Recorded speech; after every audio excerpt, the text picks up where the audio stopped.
Assalamualaikum warahmatullahi wabarakatuh. Perkenalkan, saya Niki Pravitri, SSMSI, sebagai dosen tetap program studi Administrasi Publik, Fakultas Ilmu Sosial dan Ilmu Politik, Universitas Sultan Ageng Tirtayasa. Video ini merupakan bagian dari pernyataan diri dosen dalam unjuk kerja Tridharma Perguruan Tinggi PDD UKTPT, khususnya di bidang pengajaran pada kegiatan sertifikasi dosen gelombang 1 tahun 2026 yang diselenggarakan oleh Kementerian Pendidikan Tinggi, Sains dan Teknologi. Pada kesempatan ini, saya akan menyampaikan terkait mata kuliah yang saya ampuh dan sesuai dengan bidang keahlian saya, yaitu mata kuliah Kebijakan Publik. Mata kuliah ini ditujukan bagi mahasiswa program studi Administrasi Publik pada semester 2 dengan kode mata kuliah AP625105 dan bobot SKS sebanyak 2 SKS. Mata kuliah ini diselenggarakan dalam 16 pertemuan tatap muka dengan rincian 14 kali pertemuan materi, 1 kali pertemuan ujian tengah semester, dan 1 kali pertemuan ujian akhir semester. Mata kuliah Kebijakan Publik merupakan salah satu mata kuliah program studi yang mempelajari mengenai konsep dasar kebijakan publik, tipologi kebijakan publik, aktor kebijakan publik yang terlibat, ragam pendekatan kebijakan publik, tahapan kebijakan publik mulai dari formulasi kebijakan publik sampai evaluasi dampak kebijakan publik. Dan mata kuliah ini juga mempelajari tentang policy network, analisis prioritas stakeholder dalam kebijakan publik, serta prinsip moral dan etika dalam setiap tahapan kebijakan publik.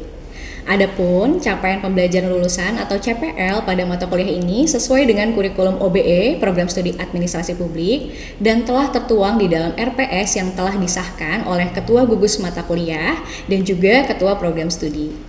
CPL mata kuliah kebijakan publik ini diantaranya adalah 1. CPL 03, yaitu lulusan mampu menguasai dan menjelaskan konsep-konsep ilmu sosial dan ilmu administrasi publik yang meliputi kebijakan publik, organisasi publik, administrasi pembangunan, dan keuangan publik. 2. CPL 06, lulusan mampu menunjukkan sikap kepemimpinan yang baik, bekerja dalam tim, komunikasi lisan dan tulisan yang baik, serta keterampilan dalam memecahkan masalah secara inovatif pada bidang yang relevan. CPL 08, yaitu lulusan mampu menganalisis interaksi antara aktor governance publik guna menjamin efektivitas dan efisiensi dalam proses formulasi, implementasi, dan evaluasi kebijakan publik. Kemudian, untuk capaian pembelajaran mata kuliah atau CPMK pada mata kuliah ini diantaranya adalah CPMK 0302, yaitu mahasiswa mampu menjelaskan konsep-konsep dasar kebijakan publik, CPMK 0604, yaitu mahasiswa mampu memecahkan masalah-masalah yang dihadapi dalam penyelenggaraan administrasi publik dan merumuskan pemecahan masalah secara inovatif.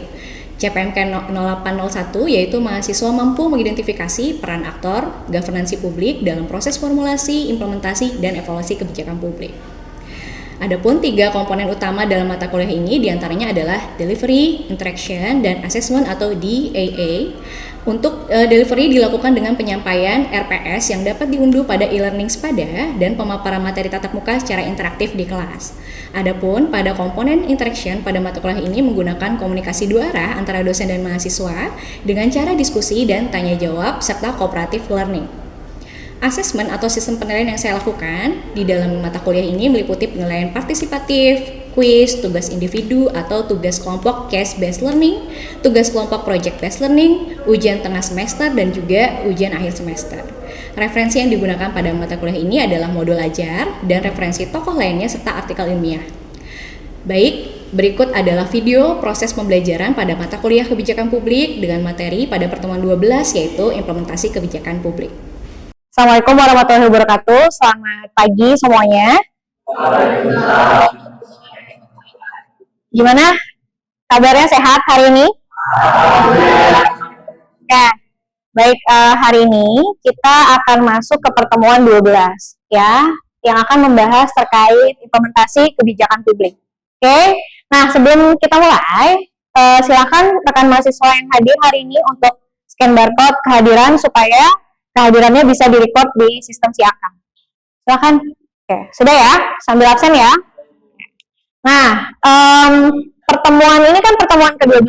Berarti sebelumnya minggu lalu kita sudah membahas terkait tipologi policy network di pertemuan 11. Untuk mengulas materi tipologi policy network, ada nggak kira-kira yang mau membahas apa sih sebenarnya ulasan pertemuan minggu lalu, misalnya contoh dari tipologi policy network? Ada? Siapa? Oke, ya, Theodora.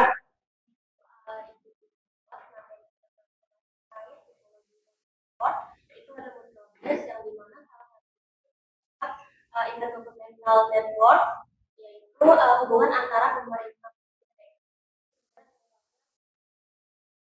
bantuan keuangan dari pemerintah.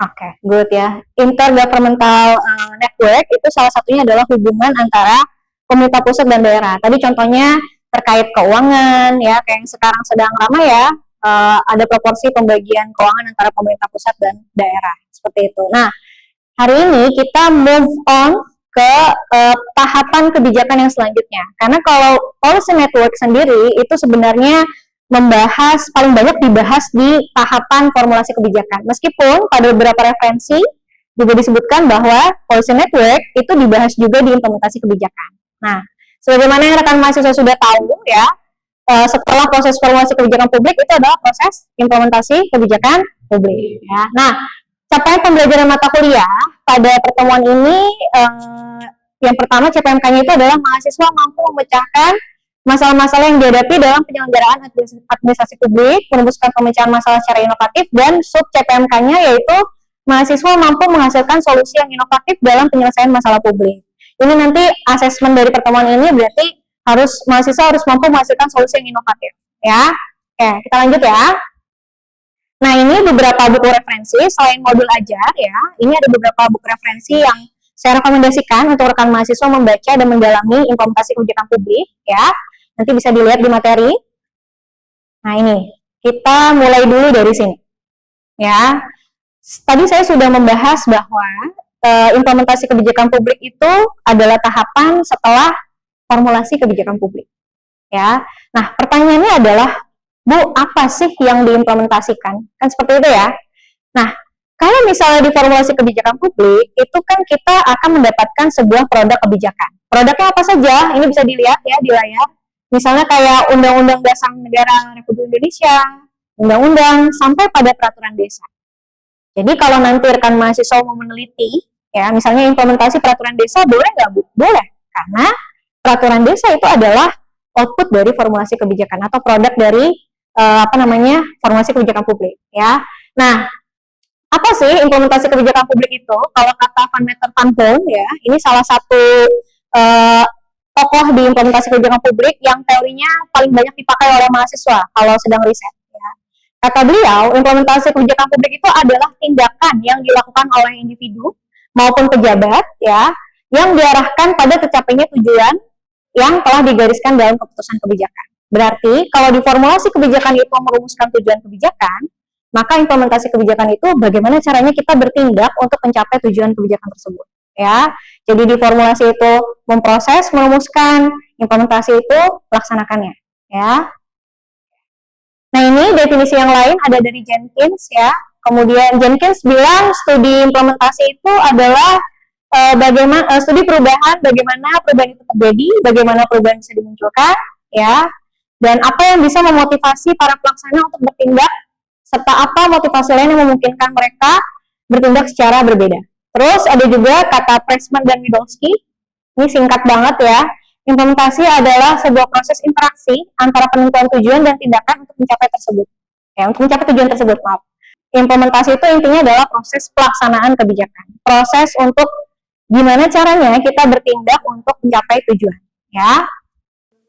Implementasi. Oke, coba kita lihat ya di studinya Pressman dan Widowski. Jadi dia itu melakukan penelitian, ya, penelitian yang dilakukan di Auckland, ya, dan menurut dia hasil penelitiannya itu begini terkait implementasi, ya. Jika X dilakukan pada P1, ya, maka akan menghasilkan Y pada P2. P ini adalah waktu. Oke, misalnya saya kasih contoh. Ya, misalnya BLT dilakukan pada tahun 2025. Ya, berarti akan menghasilkan Y pada tahun 2026. Nah, Y-nya ini apa? Misalnya gini, teman-teman tahunya BLT itu tujuannya buat apa sih? Mengentaskan kemiskinan. Oke. Oke, let's say misalnya di sini pengentasan kemiskinan ya.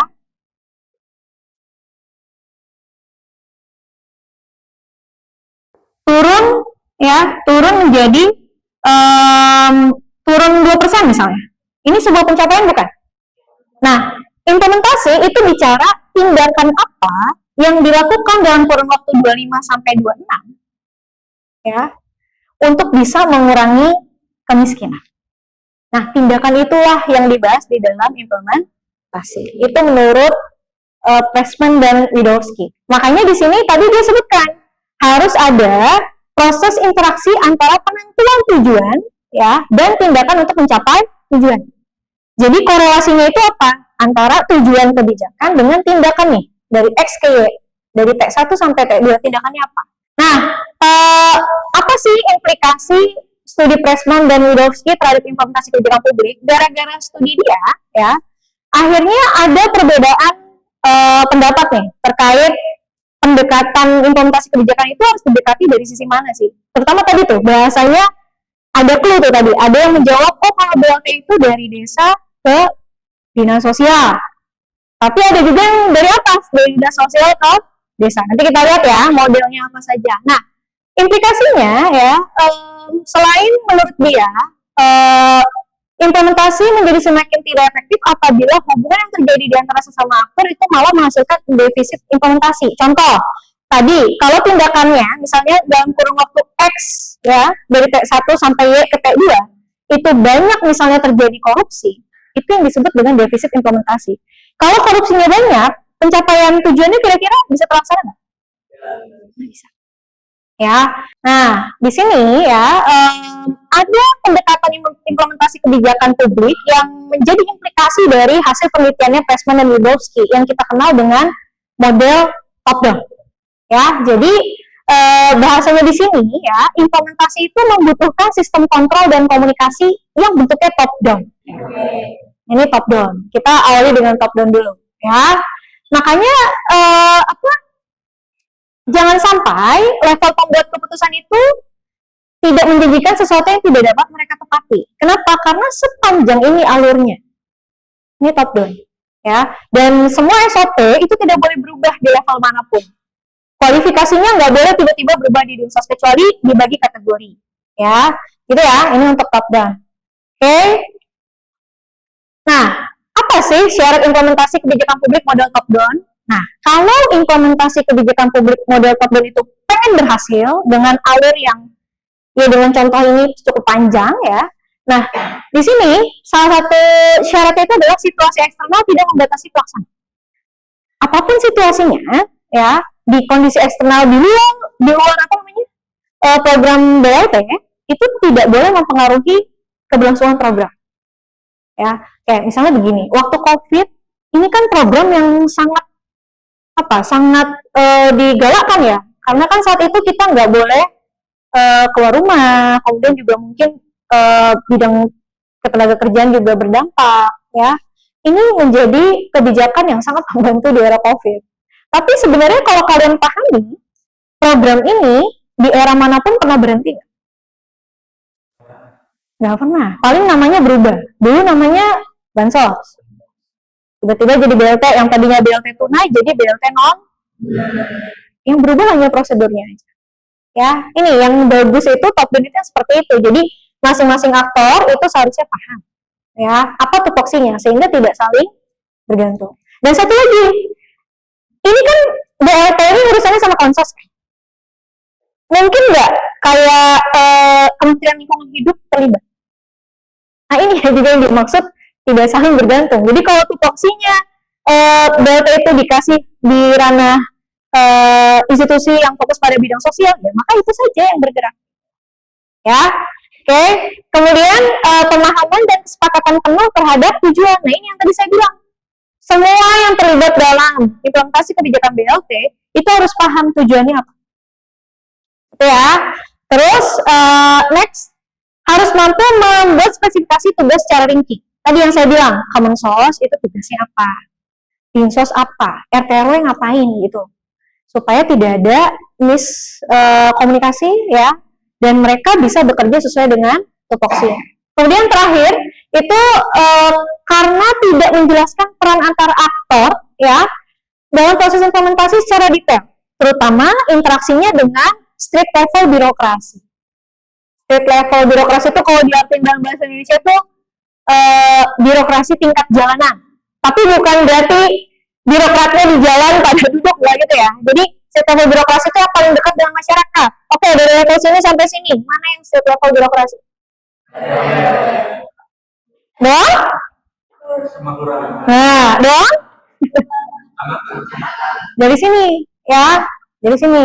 Oke, kalau misalnya pelayanan Paskes yang paling dekat dengan kalian ada lagi kalau di tingkat desa. Pernah dengar nggak? Belum, sebelum posyandu. Namanya Pustu, Puskesmas Pembantu. Iya, ada. Ya, itu yang street level birokrasi. Itu di tingkat desa. Nah, ini karakteristik bottom up. Itu yang pertama itu memandang proses sebagai sebuah negosiasi dan pembentukan konsensus. Nah, ini backward mapping tuh di situ. Kalau selama ini yang BLT, penerimanya itu ditanya nggak sih, butuhnya sebenarnya apa? Jangan-jangan butuhnya pekerjaan, bukan bantuan uang tunai.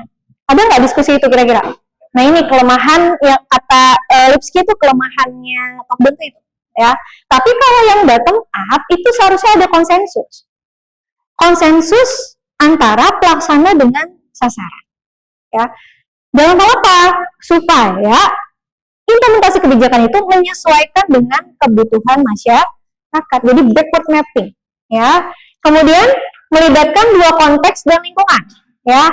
Kultur organisasi juga dibahas, ya, dan juga lingkungan politik tempat mereka bekerja. Selain itu, model bottom up itu juga menekankan fakta implementasi di lapangan dan memberikan keleluasaan penerapan kebijakan. Tadi clue-nya menyesuaikan dengan kebutuhan masyarakat, ya. Contoh, ya, contohnya itu bukan BLT. Ya, kalau BLT itu udah jelas top down. Teman-teman pernah dengar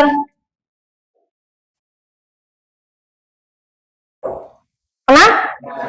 Nah, BUMDes ini adalah salah satu contoh dari model bottom up.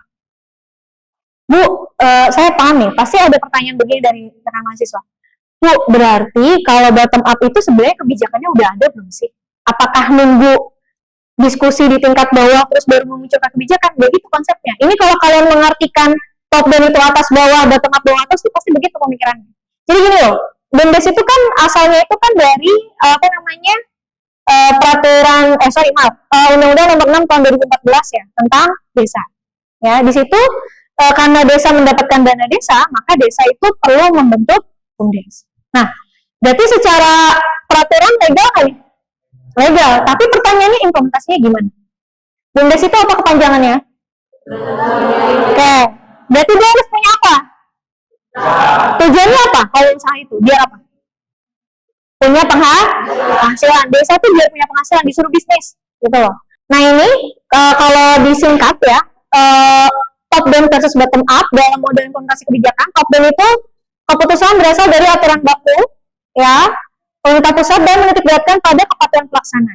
Oke, kalau bottom up itu ide kebijakan berasal dari street level birokrasi dan menyesuaikan dengan kebutuhan masyarakat. Nah, ini ada teori implementasi kebijakan publik yang mudah-mudahan nanti bermanfaat buat rekan mahasiswa kalau mau melakukan riset. Ya, dan ini juga nanti akan menjadi dasar tugas untuk asesmen pertemuan hari ini ya. Nah, Bu, kalau teori implementasi kebijakannya sama apa beda Bu yang top down dan bottom up? Kira-kira sama nggak? Beda ya. Coba nanti tolong yang jeli ya, diperhatikan ada kesamaan nggak antara teori yang top down ya. Ini saya sudah bagi top down dan bottom up. Oke, yang top down dulu. Yang pertama adalah teorinya Sema dan Rodinelli. Ya, dia bilang ada 4 dimensi terkait implementasi kebijakan publik. Yang pertama adalah kondisi lingkungan, ya, kondisi lingkungan tempat kebijakan itu diimplementasikan, hubungan antara organisasi, sumber daya organisasi, dan karakteristik serta kemampuan agen pelaksana. Ya, jadi kata dia, kalau misalnya implementasi itu mau berjalan dengan berhasil, maka dimensi ini harus dilakukan dengan maksimal. Oke? Nah, coba kita lihat lagi model yang selanjutnya. George Edward the Third ya. Ini teori favorit kakak tingkat kalian kalau riset. Ya. Oke, coba kalau dibandingkan tadi yang punyanya Sema dan Rodinelli, kira-kira ada dimensi yang sama nggak? Dimensi apa coba? Yang sama. Betul. Ada lagi yang sangat kelihatan di situ. Apa? Komunikasi. Ya, oke. Beda. Ya, idealis policy itu adalah kebijakan yang ideal. Tadi yang disebut ideal itu kalau ya kebijakan yang sudah dibuat dengan legal formal itu disesuaikan dengan kebutuhan atau sasaran kebijakan ya. Terus ada implementing organization juga dibahas. Siapa saja agen pelaksananya. Lalu ada target group. Nah, ini bedanya dengan yang lain. Target group itu dilihat polanya, budayanya, ya, perilakunya seperti apa. Gitu. Itu ya. Nah, coba sekarang saya pengen tahu, ini games kecil-kecilan aja sih. Pengen tahu rekan mahasiswa itu bisa membedakan nggak ya case dari implementasi kebijakan publik berdasarkan pendekatan implementasi kebijakan publik ya. Kita main games ya.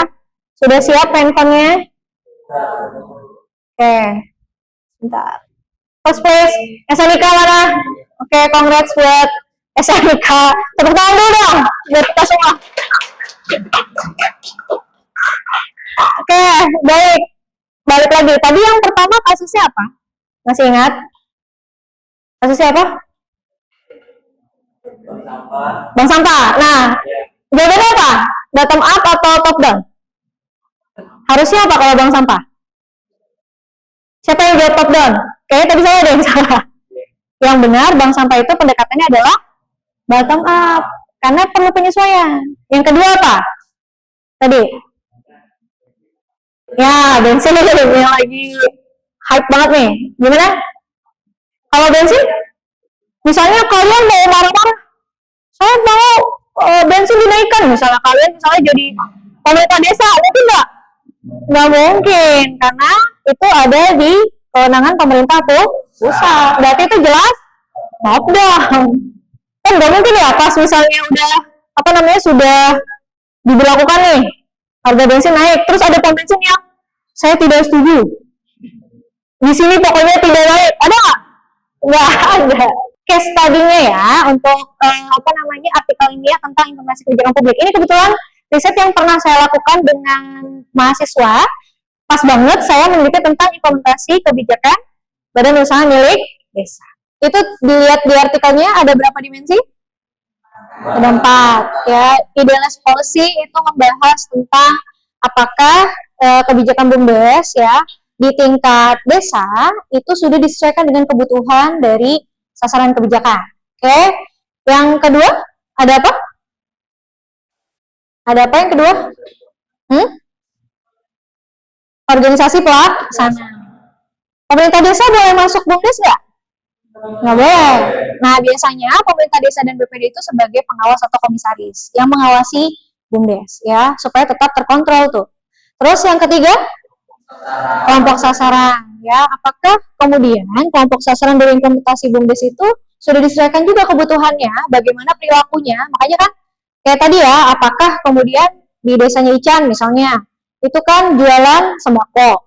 Tapi di BUMDes yang lain itu wisata, karena menyesuaikan dengan potensinya, terus juga budaya dari masyarakat situ sudah siap belum kalau jadi tempat wisata seperti itu. Next,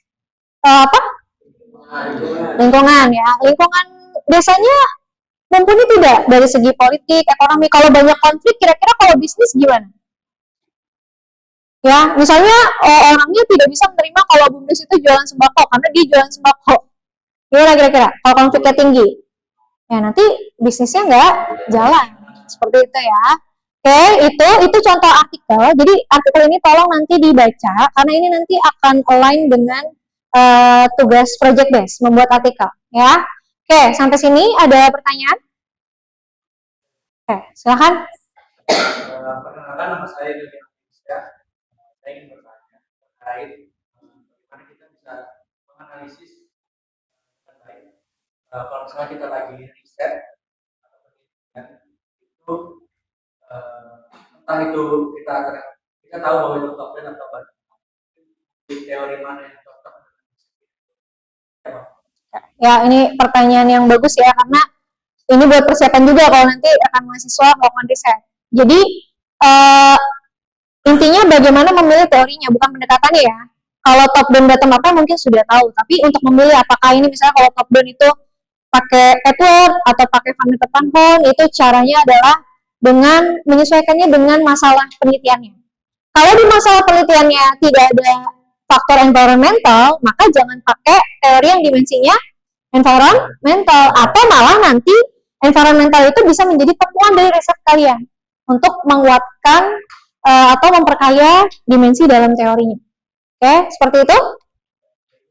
Next, ada pertanyaan lagi? Ibu, Ya. perkenalkan saya Sunarsi. Bu, saya izin bertanya terkait bagaimana sih Bu cara mengukur bahwa implementasi itu sudah dikatakan berhasil atau tidaknya Bu? Apakah dari target pemerintah atau mungkin dari ukuran tahunnya itu seperti apa? Oke, terima kasih. Nah, banyak mahasiswa yang kemudian bingung dalam menelaah riset implementasi kebijakan. Misalnya, tadi BLT itu diberlakukan tahun 2025.